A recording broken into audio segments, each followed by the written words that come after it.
तब गांधी जी ने खुद कहा था कि जो आपका काम रहा वहाँ, उससे मुझे भी गर्वित है, सारे देश को गर्वित होना चाहिए। तो ये भी खुद महात्मा गांधी जी ने उसको एक्सेप्ट किया था, क्योंकि जो नेशनल स्पिरिट है वो बाबा साहब अम्बेडकर का वहाँ झलक दिया था। और इसलिए बाबा साहब का ये जो एंगल है वो भारत के वर्तमान इतिहास में ज़्यादा परिचित नहीं है या दबाया गया है। लेकिन विचारधारा ये है कि हिटलर जैसी अगर फैसिस्ट ताकतें दुनिया पर हावी होगी तो लोकशाही शासन और समाज व्यवस्था इसके लिए बड़ा खतरा है। और बाबा साहब ने भी वही लाइन ली थी कि किसी भी कीमत पर मानव अधिकार का हनन करने वाले फैसिज्म को, हिटलरिज्म को या नाजिज्म को भारत में किसी भी तरह का बढ़ावा नहीं देना चाहिए। भारत का संविधान निर्माता मिला और वो एक ही भाषण, वो टर्निंग पॉइंट है बाबा साहब का कि भाई समय आने पर हमें सबको छोटे छोटे वाद विवाद को भूलकर एक आज़ाद नए भारत की पुनर्निर्माण, उसका रिकंस्ट्रक्शन करने में हमको एक होना पड़ेगा। ये व्यापक कंस्ट्रक्टिव बाबा साहब का दृष्टिकोण, ये उनके नेशनलिज्म के रास्ते पर एक बड़ा माइलस्टोन है। तो बाबा साहब इस विचार के थे कि इनको आज़ादी देने का कोई मतलब नहीं, अंग्रेज की अगर इसके पीछे कोई चाल है तो उसको सफल नहीं करना चाहिए, होने नहीं देना चाहिए। और वो इसीलिए he was of the firm opinion कि किसी भी कीमत पर जितने भी राजा महाराजा है उन्होंने भारत के संघ राज्य में शामिल होना चाहिए और इनको करवाना ही चाहिए। वोट का अधिकार नहीं था, चुनाव लड़ने का अधिकार नहीं था, क्योंकि राजा महाराजा कौन बनेगा ये तय था। तो इसलिए संविधान के एक ही झटके ने भारत के समाज को 5-10 हजार साल की गुलामी से एकाएक उठाकर 26 जनवरी 1950 के दिन दूसरी तरफ रखा, जिसको फैसिज्म कहते हैं। वो दुनिया के ऊपर थोप रहे थे, जिससे लोकतंत्र के लिए खतरा था। लोकतंत्र संपुष्ट होना यह तय था, इसीलिए हिटलर को विरोध किया गया। आवाज इंडिया टीवी में आपका स्वागत है। आप सभी को 15 अगस्त की देश की आज़ादी की मंगल कामनाएं। और आज हमारे स्टूडियो में डॉक्टर सुरेश माने सर है। सर के बारे में आप सब जानते हैं, संविधान तज्ञ हैं, विचारक है, साहित्यिक है, लेखक है, एक अच्छे वक्ता है और बीआरएसपी के अध्यक्ष हैं। सर आपका बहुत बहुत स्वागत जी। आज जब देश अपनी आज़ादी की वर्षगांठ मना रहा है, हम एक आज़ाद मुल्क में सब पैदा हुए लोग हैं और ऐसे समय में हम लोग हमारे जो महानायक हैं उनको याद करते हैं और विशेषतः बाबा साहब डॉक्टर आम्बेडकर के संघर्ष को और पोस्ट इंडिपेंडेंस जो उन्होंने एक विजन रखा था देश के संदर्भ में कि देश में समानता व्याप्त जो असमानताएं हैं वो कैसे दूर हो, SC ST OBC या महिलाओं को न्याय कैसे मिले, अल्पसंख्यकों को न्याय कैसे मिले, इसकी उन्होंने काफ़ी एक अच्छा विजन डॉक्यूमेंट बनाया, पॉलिसीज़ बनाई और जिसके आधार पर एक देश चल रहा है। लेकिन पोस्ट इंडिपेंडेंस से पहले भी, प्री इंडिपेंडेंस में भी उन्होंने काफ़ी कुछ संघर्ष किया था। तो सबसे पहले तो मैं जानना चाहूँगा कि जब वो फर्स्ट राउंड टेबल कॉन्फ्रेंस में गए थे और जब वहाँ उन्होंने एक आज़ादी की आवाज़ बुलंद की थी, तब उनसे गांधी जी भी प्रभावित हुए थे। तो वो कैसा सिनेरियो था? शुक्रिया अमन जी। सबसे पहले 15 अगस्त स्वतंत्रता दिन है। सभी हमारे दर्शकों को स्वतंत्रता दिन के मौके पर ढेर सारी शुभकामनाएं और भारत की आज़ादी, भारत का रिपब्लिक चिरायु हो। जैसे आपने कहा कि आज़ादी की मांग को लेकर कई इतिहासकारों को अपने अपने अलग अलग व्यू बनाए। कोई कहता है कि गांधी जी ने आवाज़ उठाई, कोई और कहता है किसी और ने उठाई। लेकिन जो आपने रेफरेंस को जिक्र किया, असलियत में 1930, 31 और 32 को जो 3 राउंड टेबल कॉन्फ्रेंसेस हुई, उसमें बाबा साहब के तीनों राउंड टेबल कॉन्फ्रेंसेस में हिस्सेदारी रही। गांधी जी सिर्फ दूसरे राउंड टेबल कॉन्फ्रेंस में थे और बाद में वो तीसरी को नहीं गए और पहले में भी नहीं थे। फिर गांधी अकेले नहीं गए थे, वो कांग्रेस पार्टी के रिप्रेजेंटेटिव। तो कांग्रेस का कोई भी रिप्रेजेंटेटिव ना फर्स्ट राउंड टेबल में था ना थर्ड राउंड टेबल में था। एक्चुअली जो तीनों राउंड टेबल कॉन्फ्रेंसेस थी वो देश में आगामी राजनीतिक कानूनी ढांचा किस तरह से होगा, राइट। जिसके आधार पर भविष्य का भारत खड़ा रहेगा, इस बारे में वो गहन चर्चा का मुद्दा था। और अंग्रेज समझ चुके थे आज नहीं तो कल देश को छोड़ना है। यस। तो एक तरह से यहाँ के नेटिव स्टेट्स, रूलर लीडर, इनको समझने का मौका और समझकर पॉलिसी बनाने का मौका, ये राउंड टेबल कॉन्फ्रेंस के पीछे उनका था। उसी के साथ ही जो भी बाबा साहब जैसे लीडर थे या भारत के जो राजा महाराजा थे उनके लीडर थे, या अलग अलग दलों के थे, सिखों के थे, मुस्लिम लीग के थे, उनको भी एक नेशनल लेवल पे, इंटरनेशनल लेवल पे एक बड़ा मंच मिला था ताकि वो अपनी भूमिका रखे।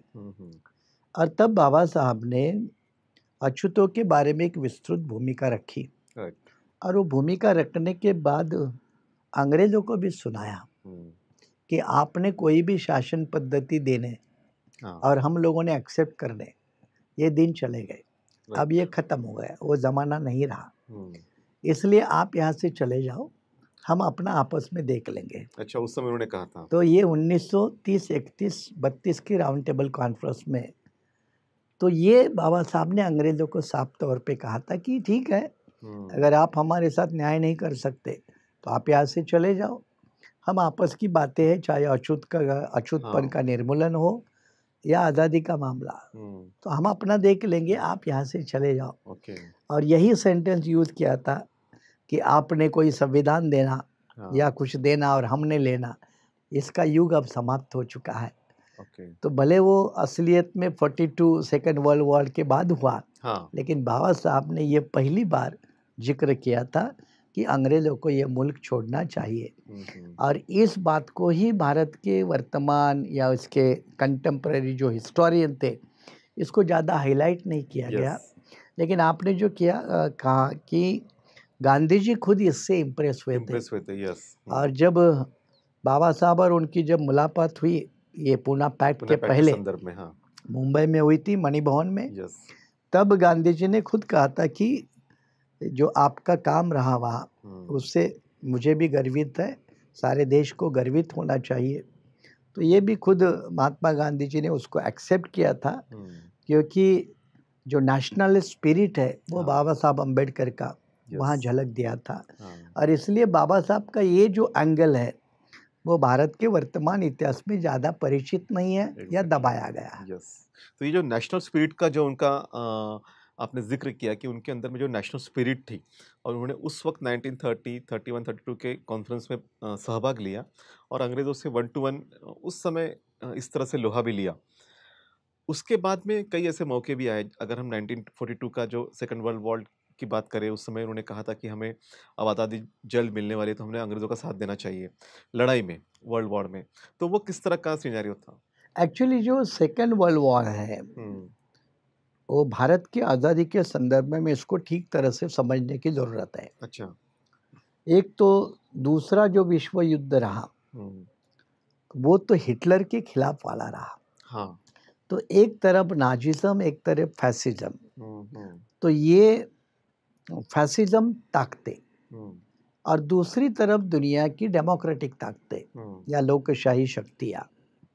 और उस समय इंग्लैंड भले भारत में हुक्मरान था, लेकिन उस इंग्लैंड का समर्थन कई कांग्रेसी नेताओं ने किया था। जी हाँ, गांधी जी ने खुद किया था, कई सारे कांग्रेसी नेताओं ने किया था, अन्य सारे नेताओं ने किया था कि भाई ये सेकेंड वर्ल्ड वॉर का जो युद्ध है वो ठीक है, कुछ चंद देशों का तो है, लेकिन विचारधारा ये है कि हिटलर जैसी अगर फैसिस्ट ताकतें दुनिया पर हावी होगी तो लोकशाही शासन और समाज व्यवस्था इसके लिए बड़ा खतरा है।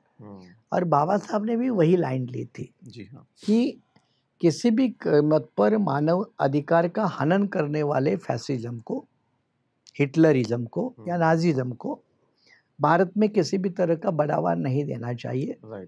हालांकि यहाँ थोड़े सुभाष बाबू जी थोड़े अलग रास्ते पर चले गए थे। उनकी भी शायद उनके साथ मीटिंग का कुछ हाँ, जिक्र आता है वही ये, क्योंकि सुभाष बाबू थोड़े हटकर चले गए थे। और सुभाष बाबू की ये ओपिनियन रही कि जब अंग्रेज ही मुश्किल में है हाँ तो आज़ादी को थोड़ा ज़्यादा जल्दी प्रेशराइज करने की ज़रूरत है। हाँ लेकिन ये बाकी जो नेशनल लेवल के लीडर रहे, चाहे गांधी जी के लेवल पे हो, कांग्रेस के लेवल पे हो और बाबा साहब के लेवल पे, तो बाबा साहब ने भी इसी को ही इंडोर्स किया था हाँ कि हिटलर या नाजी, ये जो उनका अलायंस बन चुका है दूसरे विश्व युद्ध में, वो एक डेमोक्रेटिक कल्चर के लिए खतरा है, राइट फैसिज्म का खतरा है। और इसलिए इस खतरे का विरोध करने के लिए इंग्लैंड का साथ देना चाहिए। ओके और कई सारी जो रिक्रूटमेंट हुई थी, कांग्रेस द्वारा भी रिक्रूटमेंट हुई थी। हाँ बाबा साहब ने ऐसी कोई रिक्रूटमेंट तो नहीं की, हालांकि वो 42 में मिनिस्टर रहे, लेकिन उनके नेतृत्व में कोई रिक्रूटमेंट जो होती है फौज की, वो कोई रिक्रूटमेंट नहीं हुई थी। ये कांग्रेस के माध्यम से हुई थी, लेकिन अंबेडकर ने इसमें कोई, बाबा साहब का कोई रोल नहीं था। तो बाबा साहब की यहाँ बात एक समझना चाहिए कि फैसिज्म एक विचारधारा है राइट जो प्रजातंत्र के लिए खतरा है, हाँ उसको देश के ऊपर हावी नहीं होने देना चाहिए। अपने लोग फैसिज्म के अंदर नहीं आने चाहिए, यही कुल मकसद बाबा साहब का था। तो उसमें डेमोक्रेसी और फैसिज्म दोनों में एक जी, संघर्ष छिड़ा हुआ था, इसलिए वो उन्होंने चाहा कि हमें सपोर्ट करना चाहिए। क्योंकि हमें सबको पता है हाँ कि हिटलर सत्ता पे आया डेमोक्रेटिक प्रोसेस से, यस लेकिन सत्ता में आने के बाद जो ऑटोक्रेट बने, हाँ एकाधिकार शाह बने, या फैसिज्म का जो उन्होंने लाया एक तरह का आतंक, चाहे वो जूत के खिलाफ हो या और किसी के खिलाफ हो। लेकिन एक हिटलर में, अपने एक जर्मनी में एक अलग रेस है, फिर वो सुपीरियर लेवल की है ना। तो फिर बाकी लोगों को वहाँ कोई रोजगार नहीं करना चाहिए, व्यापार नहीं करना चाहिए। ये जो उनका एकाधिकार शाही का एक तरीका रहा, तो ये एकाधिकार शाही को, क्योंकि ये पीरियड है मिड ऑफ 20th सेंचुरी, 20वीं सदी का मध्यान्ह पीरियड है, जब लोकशाही की जड़ें देश में मजबूत हो रही थी, कई देशों में मजबूत हो रही थी। और इसलिए हिटलर का आक्रमण या मुसोलिनी का या नाजिज्म का, ये लोकशाही के ऊपर सीधा सीधा हमला था। और जो लिबरल डेमोक्रेट थे, जैसे बाबा साहब अम्बेडकर थे, तो लिबरल डेमोक्रेट लोगों से उसका विरोध होना स्वाभाविक था। बाबा साहब ने वो नेचुरली किया। बिल्कुल, यहाँ पे एक नेशनल इंटरेस्ट का बहुत महत्वपूर्ण बाबा साहब का जो एंगल है वो आपने दिखाया। इसके बाद से 42 से लेके 48 तक का जो सिनेरियो आता है देश में, उस समय उनके क्या नेशनल इंटरेस्ट के पॉइंट रहे हैं? एक देखो, इसमें एक माइलस्टोन स्टेप है बाबा साहब का संविधान सभा का पहला भाषण। ओके जो मुझे लगता है 9 दिसंबर 1946 में संविधान सभा की पहली मीटिंग हुई। 13 दिसंबर 1946 को नेहरू ने ऑब्जेक्टिव रिजोल्यूशन रखा। और मुझे लगता है बाबा साहब का जो भाषण है वो 17 या 18 दिसंबर को है, ओके 1946 को, शायद 18 का हो सकता है। ओके और उस भाषण में बाबा साहब का जो दृष्टिकोण है उसमें क्लियर हुआ है। और वो इस तरह से उन्होंने रखा कि भाई आज हम अलग अलग रावटी में बिखरे हुए लोग हैं, तंबू में बिखरे हुए लोग हैं, बिल्कुल एक एक उस अपने अपने तंबू का नेता है। हाँ मैं भी एक तंबू का नेता हूँ, ये उन्होंने खुद के बारे में अच्छा कहा। अपने बारे में भी उन्होंने कहा उस भाषण मैं में। भी एक तंबू का नेता हूँ। हाँ लेकिन जब आज़ादी मिली है हाँ तो हमें सबको अपने अपने तंबू को भूलकर राइट एक नई राष्ट्र का निर्माण करना चाहिए। और समय आने पर हम सारे इकट्ठे होंगे, इसमें मुझे कोई संशय नहीं है। हाँ ये जो बाबा साहब का एक बहुत विशाल नजरिया वाला जो स्पीच है, यस मुझे लगता है संविधान सभा में कांग्रेस का रवैया बदलवाने के लिए ये भाषण, ये जो भाषण है वो माइलस्टोन है। एग्जैक्टली क्योंकि तब तक कांग्रेस बाबा साहब को अलग नजरिए से देख रही थी। उनका दृष्टिकोण ये था कि ये नेशन इंटरेस्ट की कोई बात नहीं करेंगे, कुछ नहीं करेंगे, कॉम्प्रोमाइज़ नहीं करेंगे, अपनी बात को, अछूतों की बात को आगे बढ़ाएंगे।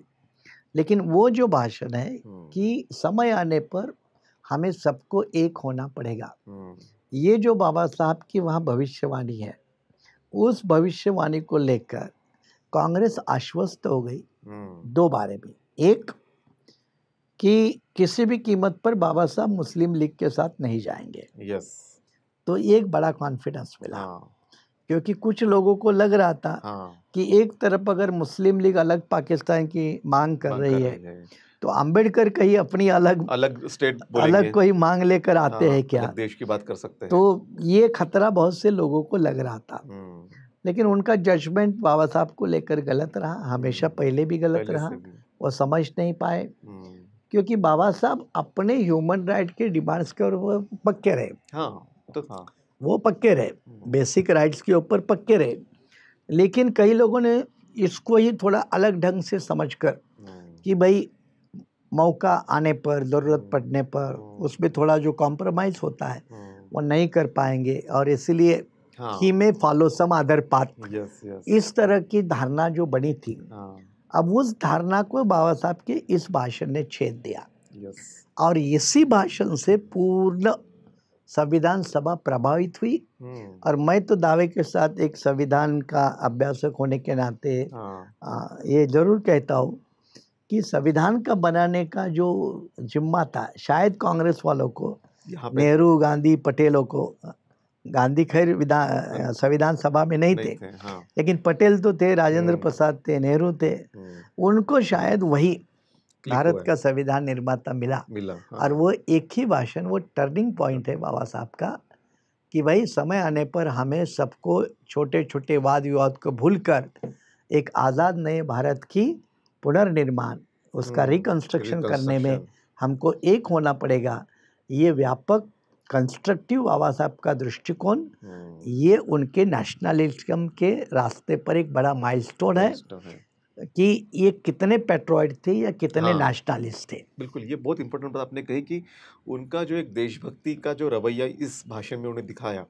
तो मैं बार बार इस बात में सोचता हूँ हमेशा कि बाबा साहब ने काफ़ी जख्म खाए हैं, काफ़ी यातनाएं झेली है, काफ़ी दर्द झेले हैं, काफ़ी लोगों ने कई टीका टिप्पणी की है, और केवल उनका ही नहीं तो सारे समाज के ऊपर वो एक जितना भी उस समय का शेड्यूल का समाज था, उन्होंने काफ़ी दर्द झेले हैं और सदियों से झेले हैं।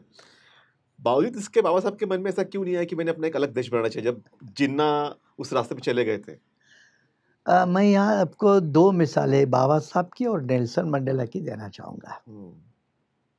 बाबा साहब ने जात, अछूतपन, उसका जहर पी लिया। यस, काफ़ी पी लिया था। नेल्सन मंडेला ने काले लोगों के, साउथ अफ्रीकन ब्लैक के खिलाफ, जिसको अपार्थाइड बोलते हैं, उसका जहर उन्होंने पिया।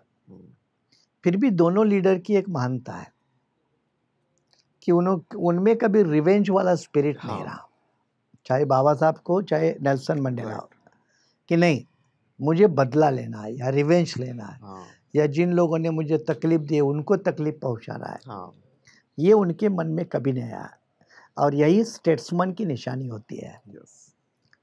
बाबा साहब was not a simple leader in a sense of political leadership, कि एक राजनीतिक नेता जैसे होते हैं वैसे बाबा साहब नहीं थे। बाबा साहब में एक स्टेटमैनशिप थी, और वो एक स्टेट्समैन होने के कारण कि उनको, उनके समाज को या अन्य लोगों को जो झेलना पड़ा, वो एक व्यवस्था का परिणाम है। ये व्यवस्था बदलनी पड़ेगी, इस व्यवस्था पर बैठे हुए लोगों को बदलना पड़ेगा। ये उन्होंने चारों तरफ से इंगित किया, उसको चिन्हित तो जरूर किया, डायरेक्ट किया, इंडिकेट किया, लेकिन इसके पीछे कभी बदले की भावना नहीं रही। और यही बाबा साहब की सोच जो है वो देखो आपको 1927 के महाड टेम्पल आंदोलन में मिलती है जी। जब पानी का आंदोलन था, पानी पीने के अधिकार का आंदोलन था, तो बाबा साहब ने उसी समय 1927 में कहा था कि भाई हम अपने आप को अगर हिंदू मानते हैं, तुम भी हमको हिंदू मानते हो, तो हमें हमारा अधिकार मिलना चाहिए। उन्होंने ये नहीं कहा कि आप हमें ये कर रहे हो तो हम ये करेंगे।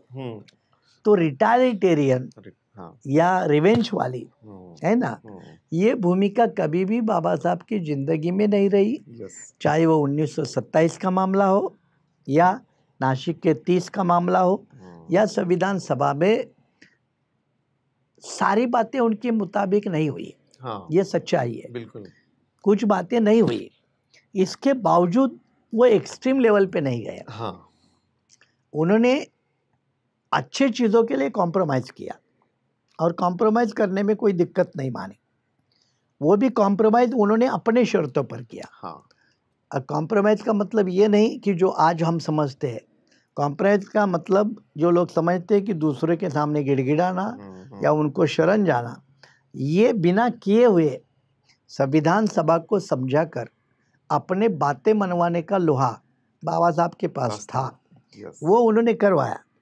लेकिन जो मैंने कहा कि ये जो लोगों को डर था कि कहीं वो दूसरे रास्ते पे ना जाए, क्योंकि 1942 में ही मुझे लगता है आवय बाबू के माध्यम से दलिस्तान का एक जो स्लोगन था डेवलप हुआ था। जब जय भीम का नारा डिस्कवर हुआ नागपुर में, तो आपका नाम क्या है तो जय भीम, देश क्या है तो दलिस्तान, तो ये पॉपुलर 42 में हुआ था। तो 46 मतलब 6 साल के बाद ही तो संविधान सभा का काम हुआ।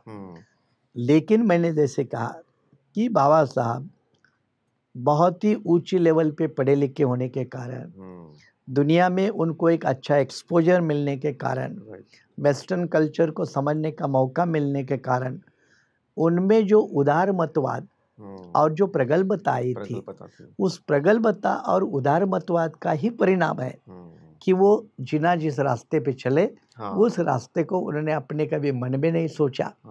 हालांकि जिना ने भी कभी नहीं सोचा था कि वो रास्ते पे चलेंगे, क्योंकि जिना को भी तो 1916 में जो लखनऊ पैक्ट हुआ था आज़ादी के पूर्व, उसमें तो हिंदू और मुस्लिम यूनिटी के बैरिस्टर करके बैरिस्टर मोहम्मद अली जिना थे। जिना ने भी शुरू में पाकिस्तान का किसी वो रहमत अली नाम का छात्र था, राउंड टेबल कॉन्फ्रेंस में जब गए थे लंदन में, तो उन्होंने एक मैप बनाकर जिना के सामने रखा था, तो जिना ने उसको रिजेक्ट किया था। अच्छा। हालांकि जिना का पावर शेयरिंग फार्मूला अगर सफर होता यहाँ, तो शायद पाकिस्तान की तरफ जिना भी नहीं बढ़ते। तो इसमें दो तरह के परिणाम है, एक कांग्रेस की तरफ पे भी और मुस्लिम लीग की तरफ पे भी। फिर उसका एक इमीडिएट कारण रहा जो यूनाइटेड प्रोविंस था उत्तर प्रदेश में, दोनों ने मिलकर चुनाव लड़े, मुस्लिम लीग और कांग्रेस। लेकिन जब सत्ता बनाने की बात आई तो कांग्रेस ने अकेले ने बनाई, मुस्लिम लीग को ठुकरा दिया। तो इसके ऊपर राम मनोहर लोहिया की एक अच्छी किताब है, पार्टीशन के गुनहगार कौन। तो ये पूरा कोई जिना का कसूर नहीं था, जिना को भी मजबूर कराया गया। करना पड़ा। लेकिन बाबा साहब का वो कभी भी नजरिया नहीं रहा, दृष्टिकोण नहीं रहा। बाबा साहब का हमेशा अपने वतन के ऊपर, एक राष्ट्र के नाम पर एक बहुत सारा हाईएस्ट लेवल का प्रेम होने के कारण ही पाकिस्तान बनने के बाद उन्होंने पाकिस्तान में रहने वाले सारे अछूतों को ऐलान किया था कि आप वहाँ से यहाँ चले आ जाओ। अच्छा। वहाँ नहीं रहना, आपको भारत में आना है। तो बाबा साहब के आवाज़ पर कई सारे लोग वहाँ से चलकर यहाँ आए। फिर बाबा साहब ने एक खत लिखा था नेहरू को उस समय कि जो वहाँ नहीं रहना चाहता है उनका आने का प्रबंध किया जाए। अच्छा। क्योंकि पार्टीशन हुआ था, राइट हुए थे, कई लोगों की जाने जा रही थी, इसलिए वहाँ के अनटचेबल लोगों को यहाँ लाना, उनका इंतजाम करवाना, इसके लिए भी बाबा साहब ने बहुत कोशिशें की थी, क्योंकि वो इस देश को अपना देश मानते थे। और अपना देश मानकर ही संविधान सभा में जो उन्होंने प्रोसेसेस की है, उसमें जो आखिरी भाषण है उनका 25 नवंबर 1948 का 49 का जो आखिरी भाषण है, वो बहुत इम्पोर्टेंट है कि उनको देश को लेकर कितनी चिंता है। देश में समता आएगी कि नहीं तो क्या होगा, लोकतंत्र रहेगी कि नहीं रहेगा तो क्या होगा, दबे कुचले लोगों को अधिकार मिलेंगे नहीं मिलेंगे तो क्या होगा।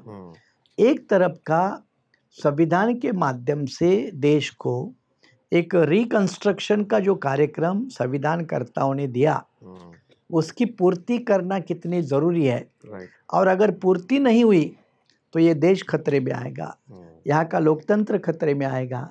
इस तरह की भविष्यवाणी साफ साफ संविधान सभा के अंदर अपने अंतिम भाषण में जो बाबा साहब ने की, तो अंतिम भाषण में बाबा साहब की चिंताएं सिर्फ उनके शेड्यूल कास्ट या शेड्यूल ट्राइब समाज को लेकर नहीं थी, बिल्कुल, बल्कि समूचे देश को के लेकर लेकर, देश की संविधानिक कानूनी व्यवस्था को लेकर, देश के नागरिकों के अधिकार को लेकर थी। और इसके बारे में उन्होंने बार बार चिंताएं व्यक्त की। बिल्कुल, ये बहुत महत्वपूर्ण बात कही कि देश को लेकर वो हमेशा चिंतित थे।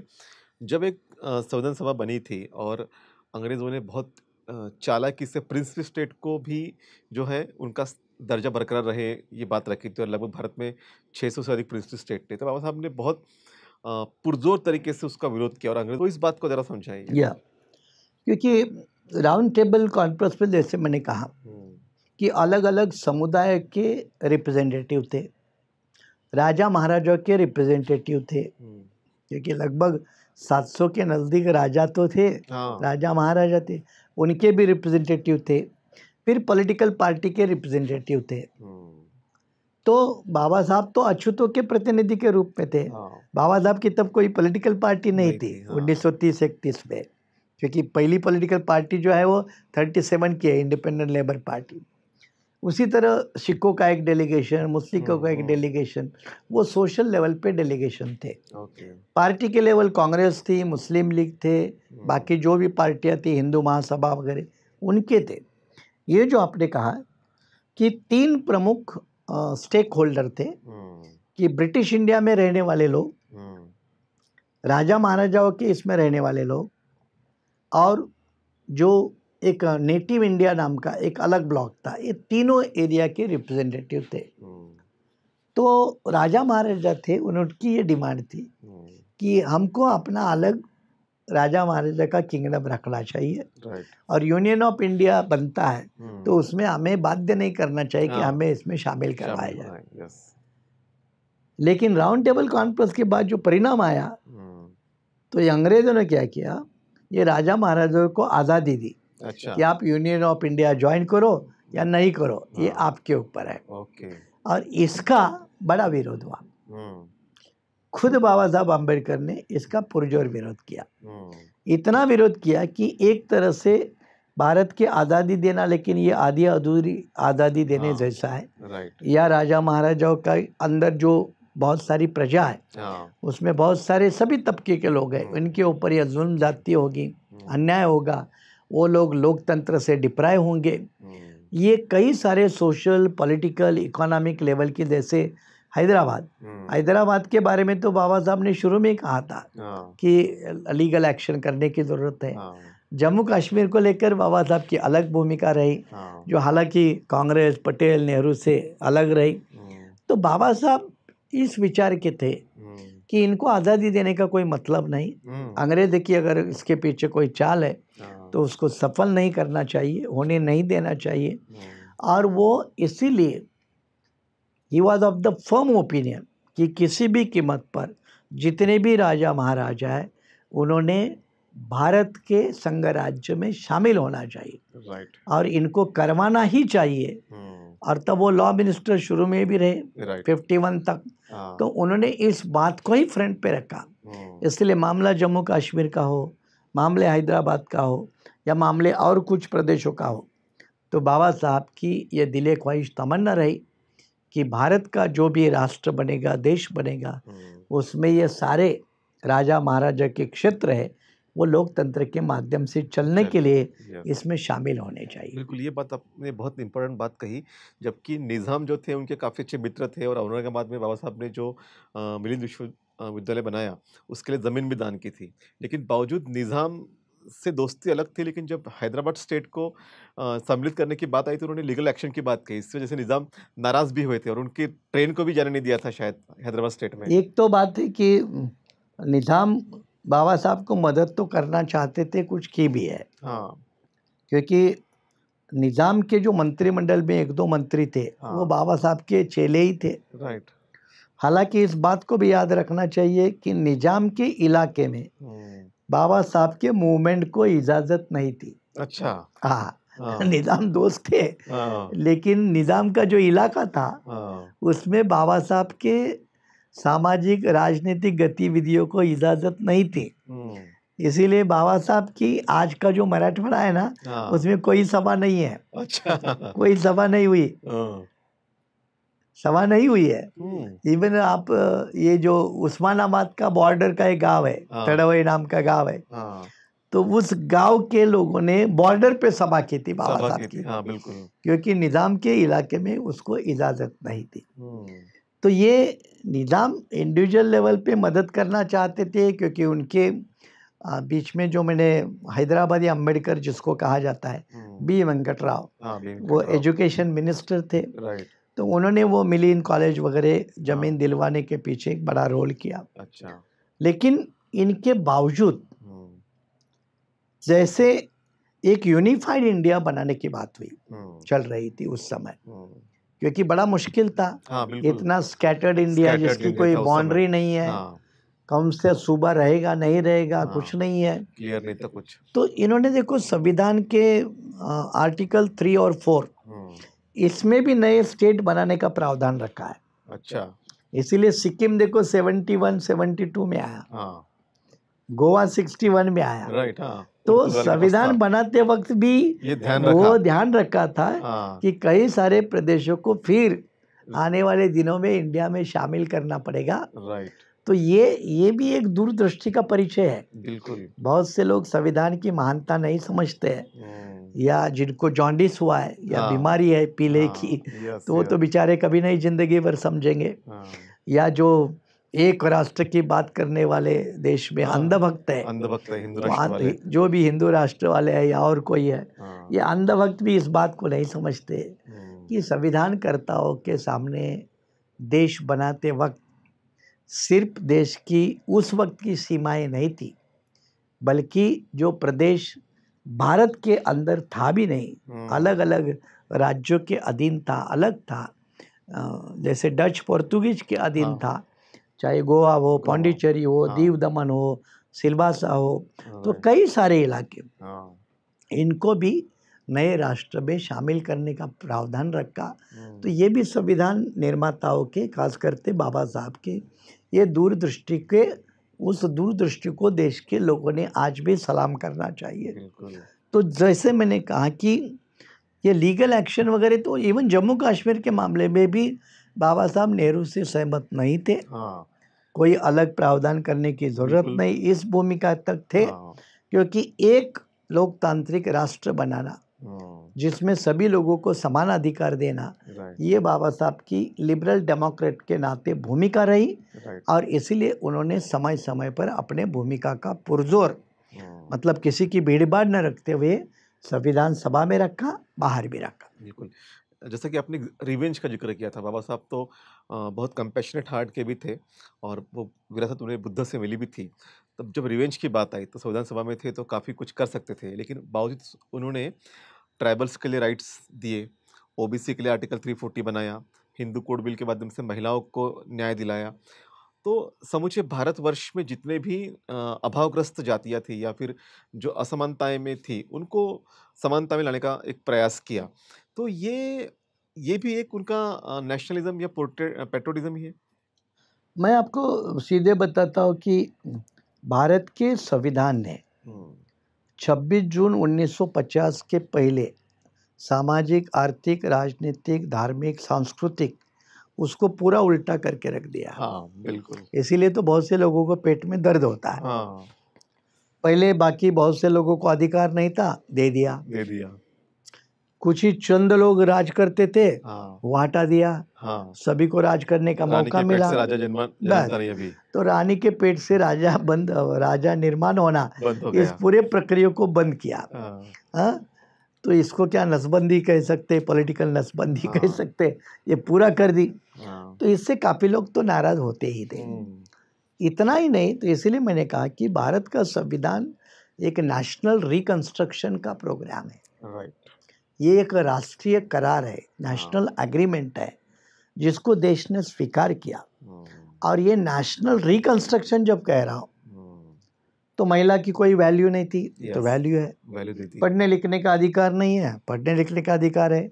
वोट का अधिकार नहीं था, तो वोट का अधिकार है। सबको दे दिया। प्रॉपर्टी का अधिकार नहीं था, प्रॉपर्टी का अधिकार है। हुँ, पहले गुलामी करनी पड़ती थी, गुलामी को हटाया। हुँ, पहले अछूतपन पालन करना, अछूता का हाँ, तो ये धर्म की बात थी। हाँ, अब उसको इलीगल करार घोषित हाँ, किया। तो मल्टी लेवल पे यस, जो 5,000 10,000 जो भी सालों की परंपराएं थी, उसको एक संविधान ने एक ही पल में रफा दफा कर दिया। बिल्कुल, अब रफा दफा कर लिया तो इसी से अंदाजा आता है कि ट्राइबल का तब तक कोई नेशनल लेवल के बड़े लीडर नहीं थे। हालांकि जसपाल सिंह मुंडा एक बड़े पावरफुल लीडर थे, लेकिन उनका जो इंटेलिजेंस था या जो मैनेजमेंट स्किल था, वो उसका सही इस्तेमाल वो नहीं कर पाए, क्योंकि वो फॉरेन में ज़्यादा एक्सपोज हो गए थे और उनकी कुछ पर्सनालिटी की लिमिटेशन रही।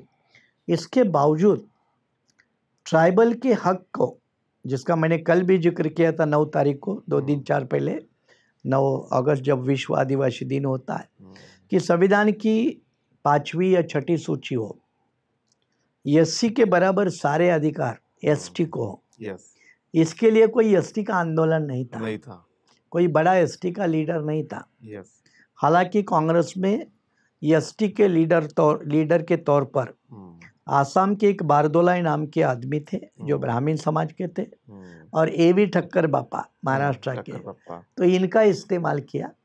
कोई ट्राइबल को तवज्जो नहीं दी थी, इम्पोर्टेंस नहीं दिया था। इस बात को भी बैरिस्टर जयपाल सिंह मुंडा ने संविधान सभा में खुलकर कहा था। अच्छा, और पूरे ट्राइबल देश के सिर्फ 5 मेंबर थे। अच्छा, 292 संविधान सभा के मेंबरों में 5 थे। उसमें जो शक्तिशाली थे वो नॉर्थ ईस्ट से थे। एक निकोलस रॉय थे और दूसरे ये जयपाल सिंह मुंडा। तो आज ट्राइबल आदिवासी समाज को राइट टू वोट से लेकर 5वीं 6ठी सूची तक जो अधिकार मिले, उसमें बाबा साहब का बहुत बड़ा योगदान है।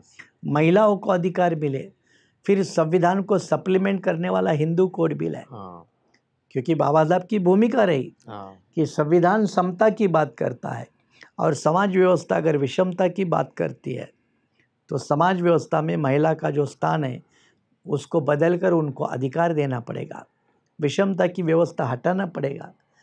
तो समता का संविधान और विषमता की समाज व्यवस्था ये कंसिस्टेंट नहीं है, और इसलिए उन्होंने हिंदू कोड बिल को अपने मंत्री पद को दाव पे लगाकर उसको आगे लाया। तो ये एक रिकंस्ट्रक्शन है। ये रिकंस्ट्रक्शन है। चुनाव लड़ने का अधिकार हो, पीपल्स रिप्रेजेंटेशन एक्ट हो, कितने सारे ये जो पूरी भूमिकाएं उन्होंने अपनाई। बिल्कुल, चुनाव लड़ने का अधिकार बहुत इंपॉर्टेंट है। चुनाव लड़ने का अधिकार थोड़ा था, वोट का अधिकार नहीं था, चुनाव लड़ने का अधिकार नहीं था, क्योंकि राजा महाराजा कौन बनेगा ये तय था। तो इसलिए संविधान के एक ही झटके ने भारत के समाज को 5-10 हज़ार साल की गुलामी से एकाएक उठाकर 26 जनवरी 1950 के दिन दूसरी तरफ रखा, और दुनिया में जो भी मॉडर्नाइजेशन के सोशल पॉलिटिकल मॉडल है उनमें भारत का स्थान पक्का किया। एक बहुत बड़ा अभूतपूर्व योगदान है। बिल्कुल, एक साइंटिफिक अप्रोच भी इस संविधान ने देश को दिया।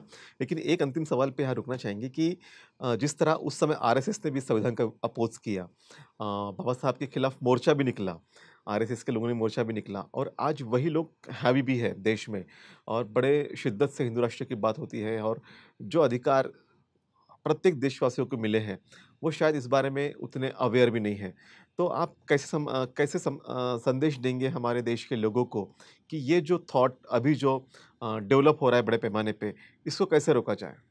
एक तो मैंने अभी पूर्व अपने 4-5 मुद्दों के पहले भी कहा कि 1942 में हिटलर को क्यों विरोध किया गया।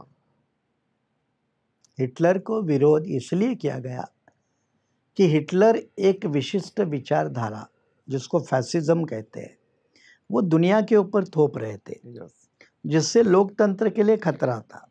लोकतंत्र संपुष्ट होना यह तय था, इसीलिए हिटलर को विरोध किया गया। आज वही समय आया है।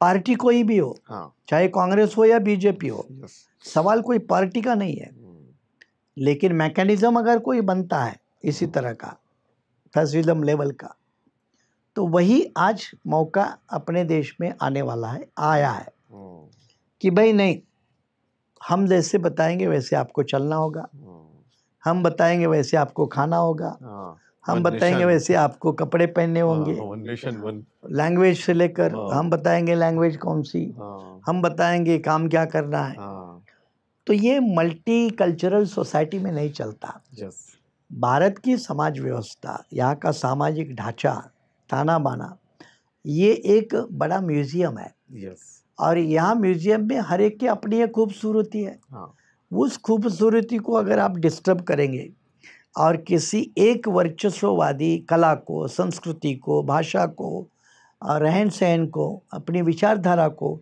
बाकी के लोगों के ऊपर थोप जाओगे तो फिर यही फैसिज्म के नज़दीक जाता है। तो आज बाबा साहब होते तो भी इसका विरोध करते, obviously, या बाबा साहब के मानने वाले लोग इसी को विरोध करते। ये सिर्फ बीजेपी या अन्य इस विचार का सवाल नहीं है। यस, अगर कांग्रेस ने भी यही इमरजेंसी के दौरान किया था 1975-77, इंदिरा गांधी की सरकार थी, तो लोगों ने उसका जम के विरोध किया था, क्योंकि वो भी एक तरह से फैसिज्म की विचारधारा थी। यस, लेकिन आज थोड़ा संकट डीप गया, गहराया गया कि एक सेक्युलर राष्ट्र को हिंदू राष्ट्र बना रहे। कुछ लोग सोच रहे, कितना कर पाएंगे वो एक अलग बात है, लेकिन बोल तो रहे हैं, उसकी भाषा तो स्थापित करने में लगे हैं। यस, तो अगर सेकुलरिज्म का ढांचा, संविधान का गिराना या गिराकर वन नेशन वन रिलीजन, इस मोड पे जाना, तो फिर भारतीय संविधान के ऊपर या लोकतंत्र के ऊपर सवाल खड़े होंगे। और ऐसे जो भी करने वाले एंटी नेशनल तत्व है, राजनीतिक दल है, उसके ऊपर सवाल तो खड़ा होगा। क्योंकि इलेक्टोरल मैंडेट जो 2019 में आया वो बीजेपी को इतना तो नहीं आया, वो तो माइनॉरिटी वाला आया, वो तो माइनॉरिटी वाला है। मैं राजनीति की यहाँ चर्चा नहीं करना चाहूँगा क्योंकि हम बहुत बड़े मुद्दों की चर्चा करते हैं, लेकिन मैं मिसाल के तौर पर कह रहा हूँ कि बीजेपी को क्यों नहीं बहुमत मिला। क्यों नहीं मिला? क्योंकि देश के लोगों को अच्छा नहीं लगा। या मॉडरेट हिंदू भी बड़ी भारी संख्या में है, बिल्कुल है। मॉडरेट हिंदू को एग्रेसिव हिंदू पसंद नहीं है। बिल्कुल। मॉडरेट हिंदू ये समझता है कि मेरा पड़ोसी मुसलमान है, मेरा पड़ोसी बुद्धिस्ट है, सदियों से हम इकट्ठे रहे, हमें आगे भी इकट्ठा रहना चाहिए। और एग्रेसिव हिंदू क्या कहता है कि मेरा मुसलमान पड़ोसी नहीं होना चाहिए, ये बुद्धिस्ट है, मेरा पड़ोसी नहीं होना चाहिए। तो ये भी एक तरह की कॉन्फ्लिक्ट इंडियन सोसाइटी में है। हालांकि वर्तमान समय में ये एग्रेसिव हिंदू की आवाज़ सरकार के माध्यम से बड़े शोर शोर से सुनाई दे रही है। मॉडरेट हिंदू हमेशा साइलेंट होता है। यस। और ये मॉडरेट हिंदू है ना, चुनाव के समय में फिर अपनी ताकत दिखाता है। और भारत में आप 1951 से लेकर 2024 तक या हुकुमशाह बनने के रास्ते पर जो भी चलता है, जनता उसको गिराती है। भले भारत की जनता, यूरोप की जनता इतनी वाइस नहीं है, लिटरेट नहीं है, पढ़ी लिखी नहीं है, आर्थिक दृष्टि से मजबूत नहीं है, लेकिन एक जो लोकतंत्र का जो एक जज्बा होता है वो जनता के बीच में उतर आया है। और इसीलिए भारत में कितनी भी ऐसे ताकतें अपने आप को स्थापित करने में लगेगी तो उनके हाथ में असफलता के अलावा और कुछ नहीं लगेगा। तो बहुत महत्वपूर्ण बातें सर ने कही है कि असफलता के अलावा आपके हाथ में कुछ नहीं लगेगा। भारत का जो ताना बाना है, जो विविधता है, उसको बरकरार रखना चाहिए। और देश का ये जो नेचर है, सभी लोग मिलकर यहाँ पे रहते हैं, इस पे कोई धर्म थोपा नहीं जाना चाहिए। और बाबा साहब डॉक्टर अम्बेडकर के राष्ट्र निर्माण के संदर्भ में, उनके देशभक्ति के संदर्भ में बहुत विस्तार से और बहुत गहराई से सर ने आज अपनी बात रखी। और मुझे लगता है कि ये इंटरव्यू सभी के लिए एक मिसाल भी है, एक माइलस्टोन भी है कि बाबा साहब का एक अलग नज़रिया जो था वो बहुत डीपली, बहुत अच्छे तरह से सर ने समझाया। सर, आप हमारे बीच में और हमसे बातचीत की, उसके लिए आपका बहुत बहुत शुक्रिया। चलो, आपका भी धन्यवाद, शुक्रिया। Thank you.